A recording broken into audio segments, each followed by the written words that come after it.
दर्शकों, जैसा कि हम सभी जानते हैं कि पृथ्वी लोक पर गंगा नदी को सबसे पवित्र माना जाता है। देवी गंगा को हिंदू धर्म में मुक्तिदायिनी भी माना जाता है। आज के इस एपिसोड में मैं हाजिर हूं देवी गंगा के पृथ्वी पर अवतरण की कथा लेकर, जिसका वर्णन वाल्मीकि रामायण में किया गया है। तो आइए मिलकर जानते हैं कि देवी गंगा कैसे और क्यों पृथ्वी लोक पर अवतरित हुई।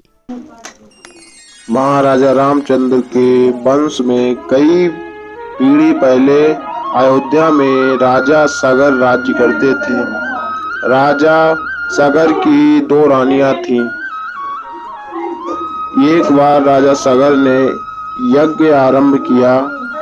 प्राचीन काल में कुछ यज्ञों में विजय चिन्ह के रूप में एक घोड़ा छोड़ दिया जाता था, जो पूरे राज्य और अन्य राज्यों में घूमता था। जो इसे पकड़ता था वह उस राजा का विरोधी माना जाता था और उसे युद्ध करना पड़ता था। राजा सगर के घोड़े को इंद्र ने पकड़ लिया। जब बहुत खोजने पर भी घोड़ा न मिला, तब राजा सगर ने अपने पुत्रों से घोड़ा खोजकर लाने के लिए कहा। राजा के पुत्र यज्ञ का घोड़ा ढूंढने के लिए घर से निकले। देश विदेश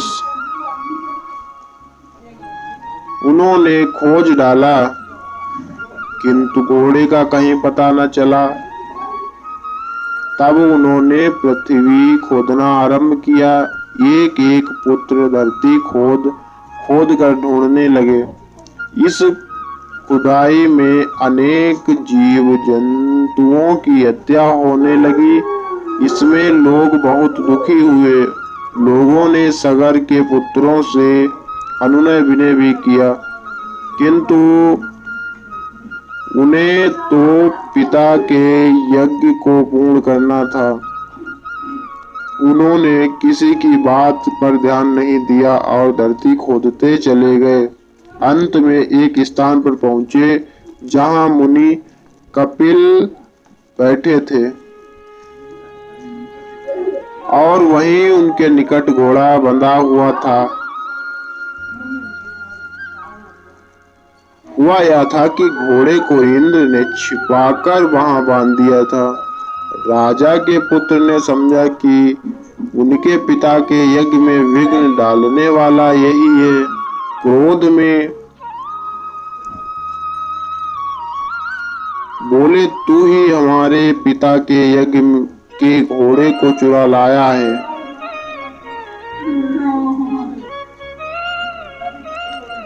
देख, सगर के पुत्र तुझे खोजते खोजते आ गए। मुनि कपिल को बहुत क्रोध आया और उन्होंने इन पुत्रों को वहीं भस्म कर दिया। राजा सगर ने बड़ी प्रतीक्षा के बाद भी जब देखा कि मेरे पुत्र नहीं लौटे, तब उन्होंने एक अन्य पुत्र को भेजा। इनका यह पुत्र बहुत परिश्रम से वहां पहुंचा। उन्हें सारी घटना का पता चला। वह घोड़ा ले आए। यज्ञ समाप्त हो गया। भस्म हुए पुरखों को तारने के लिए गंगा की आवश्यकता थी, लेकिन गंगा को लाए कौन? सगर के पश्चात उनके वंश में अनेक लोगों ने बड़ी तपस्या की, किंतु कोई गंगा की धारा लाने में समर्थ नहीं हुआ। अंत में सगर के प्रपौत्र भगीरथ ने प्रतिज्ञा की कि मैं गंगा की धारा बहाकर लाऊंगा।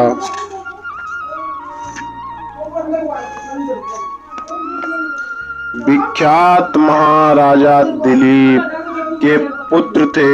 इन्हें अपने पितामहों की कथा सुनकर बड़ा दुख हुआ। उन्हें इस बात का दुख था कि मेरे पितामह यह कार्य न कर सके। उनके कोई संतान न थी और वह सारा राज्यकार मंत्रियों को सौंपकर तप करने चले गए। उन्होंने अपने लाभ के लिए अथवा अपने हित के लिए तप नहीं किया। उनकी एकमात्र अभिलाषा यही थी कि गंगा की धारा लाकर अपने पितामहों की राख अर्पित कर सकूं। बहुत तपस्या करने के पश्चात वहां गंगा की धारा लाने में सफल हुए। इसीलिए गंगा को भगीरथी भी कहा जाता है। यह प्रश्न हो सकता है कि भगीरथी गंगा को किस प्रकार लाए। ऐसा जान पड़ता है कि गंगा की धारा पहले पहाड़ों के बीच होकर बहती थी। अपने राज्य के लिए यह तथा देश के लिए भगीरथ उनकी धारा वहां से निकालकर मैदानी भागों में लाए। आजकल भी पहाड़ों से काट कर बड़ी बड़ी नहरें लाई जाती हैं। भगीरथ ने लगन और विश्वास से यह कार्य किया और पूर्ण रूप से सफल हुए। यह कार्य महान था। इसी से महान कार्य करने में जो लोग कार्यरत होते हैं कहा जाता है उन्होंने भगीरथ प्रयत्न किया। ऐसा कहा जाता है कि गंगा को लाने के पश्चात और अपने पितामहों की धार्मिक क्रिया करने के पश्चात बहुत दिनों तक महाराजा भगीरथ ने अयोध्या में राज्य किया।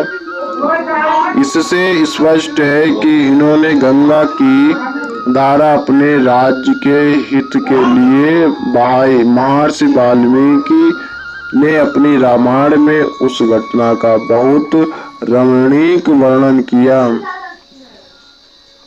आगे आगे भगीरथ का रथ चला रहा है। पीछे पीछे गंगा की धारा वेग से बहती आ रही है। गंगा से हमारे प्रांत को बहुत लाभ होता है। धन धान्य से हमें कितना लाभ पहुंचता है उनका वर्णन कहाँ तक किया जाए।